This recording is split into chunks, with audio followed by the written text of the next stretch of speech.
अस्सलाम वालेकुम वरहमतुल्लाहि वबरकातुहू। मेरे प्यारे बहन भाइयों को मैं साशा एक्सपीरियंस के चैनल पर एक बार फिर से खुश आमदीद। उम्मीद करती हूँ आप सब खैरियत से होंगे और मेरे चैनल को आप लोग बहुत अच्छे से देखते होंगे, अच्छी आप लोगों को इन्फॉर्मेशन मिलती होगी।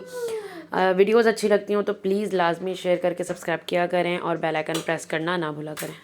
जो मेरे प्यारे बहन भाई नए आए हैं मेरे चैनल पर, उन सब के लिए है ये वीडियो।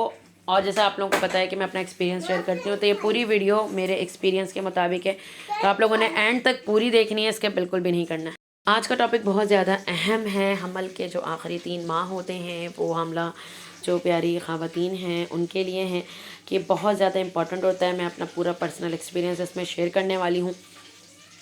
बहुत सी प्यारी बहनें होती हैं जिनको फ़र्स्ट प्रेगनेंसी में पता नहीं होता, लेकिन सेकंड प्रेगनेंसी में वो जो हैं बहुत सी गलतियां कर जाती हैं। तो उन गलतियों में सबसे पहली गलती उनकी ये होती है कि बीपी और शुगर वो अपना कंट्रोल नहीं करती। सबसे पहली बात कि वो अपना बीपी पे बिल्कुल भी कंट्रोल नहीं करती हैं, टेंशन्स ले रही होती हैं और ऐसी ऊँट पटांग चीज़ें खा रही होती हैं जिससे शुगर लेवल आपका बढ़ता है।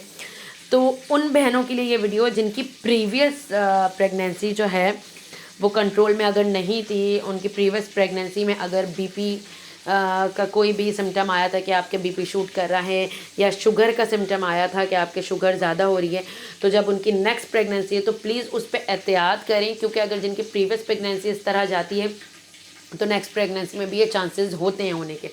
इसीलिए स्टार्ट से ही एहतियात करें और 7th मंथ जैसे स्टार्ट हो अपने बीपी और शुगर पे बहुत ज़्यादा कंट्रोल रखें। जैसे भी आपको पता चल रहा है कि आपका कोई बीपी हाई होने के सिम्टम्स हो रहे हैं या शुगर के, तो आप अपने फ़ौरन डॉक्टर से कंसल्ट करें। बीपी और शुगर लाजमी चेक करवाते रहा करें, क्योंकि एक डॉक्टर ही आपको पूरी मेडिकेशन का ट्रीटमेंट करेगा।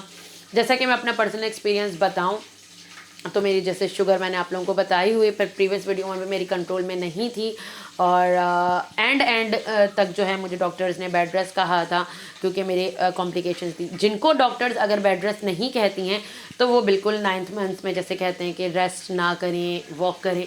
अगर जिनको डॉक्टर्स ने प्रिस्क्राइब किया हुआ है रेस्ट ना करना और वॉक करना, तो वो लाजमी करें। हाँ, जिनको कहा जाता है कि नहीं आप ना करें रेस्ट वगैरह, तो वो भले ना करें, लेकिन जिन्हें कहा जाता है वो लाजमी करें और डॉक्टर पे ही चलें, डॉक्टर को ही सुने, डॉक्टर को ही माने। और जैसा कि मैंने आप लोगों को बताया था, मेरी एंड तक कॉम्प्लिकेशंस थी, लेकिन अल्हम्दुलिल्लाह माशाल्लाह नॉर्मल डिलीवरी मेरी हुई, जैसे कि मैंने आप लोगों को बताया हुआ है सूरह इंशिकाक की फजीलत से, बरकत से। लेकिन साइंसी पॉइंट ऑफ व्यू से जैसे मैं बता रही हूँ कि जो डॉक्टर्स आप लोगों को रिकमेंड करें, जो आप लोगों का कंसर्न करते हैं अपने डॉक्टर से, जो वो बताएं, जो वो गाइडलाइंस देते हैं, उन पे फॉलो करें, क्योंकि ये बहुत ज़्यादा ख़तरनाक मरहला हो जाता है। अल्लाह ना करे बहुत सी प्रॉब्लम्स होने लग जाती हैं माँ में भी और बच्चे में भी, अगर इन चीज़ों पे कंट्रोल नहीं होता है तो। अगर तो ख़ास करके जो बहनें नॉर्मल डिलीवरी अपनी चाहती हैं, अगर जिनकी पहले ऑपरेशन भी गुजरी है, अगर वो फिर भी नॉर्मल चाहती हैं, तो वो क्राइटेरिया को फॉलो करें। और जैसे कि मैंने आप लोगों को नॉर्मल डिलीवरी का वजीफ़ा बताया हुआ, वो भी करें। लेकिन ये जो हमल के 3 माह हैं ये बहुत इंपॉर्टेंट है। इसमें अपने बीपी और शुगर को बेइंतहा कंट्रोल रखना है, ताकि कोई भी कॉम्प्लिकेशंस का आप लोगों को सामना ना करना पड़े। और बाकी सारी चीज़ें तो अल्लाह पाक की ज़ात के हाथ में। अकीदा ईमान के साथ अच्छे से चलेंगे, अच्छे से रहेंगे, तो आप लोगों को अल्लाह पाक ज़रूर अच्छे से अच्छा रखेगा। स्मूथली इंशाअल्लाह ताला प्रेगनेंसी जाएगी। और ख़ास करके उनके लिए ये वीडियो है जिनकी फ़र्स्ट प्रेगनेंसी में कॉम्प्लिकेशंस आए हैं, तो वो मेरी प्यारी बहनें, आप सबसे गुजारिश है कि सेकंड प्रेगनेंसी अगर आपकी है या थर्ड है, तो इसमें इस कॉम्प्लिकेशन से बचें कि बीपी और शुगर वाले जो मसले हैं इनसे बचें और अपना बहुत सारा ख्याल रखें। मिस आयशा एक्सपीरियंस को लाजमी दुआओं में याद रखें। मिलते हैं इंशाल्लाह अच्छे वीडियोस के साथ, अच्छे एक्सपीरियंसेस के साथ। अभी के लिए इजाज़त दें। फ़ी अमान अल्लाह, अल्लाह हाफ़िज़।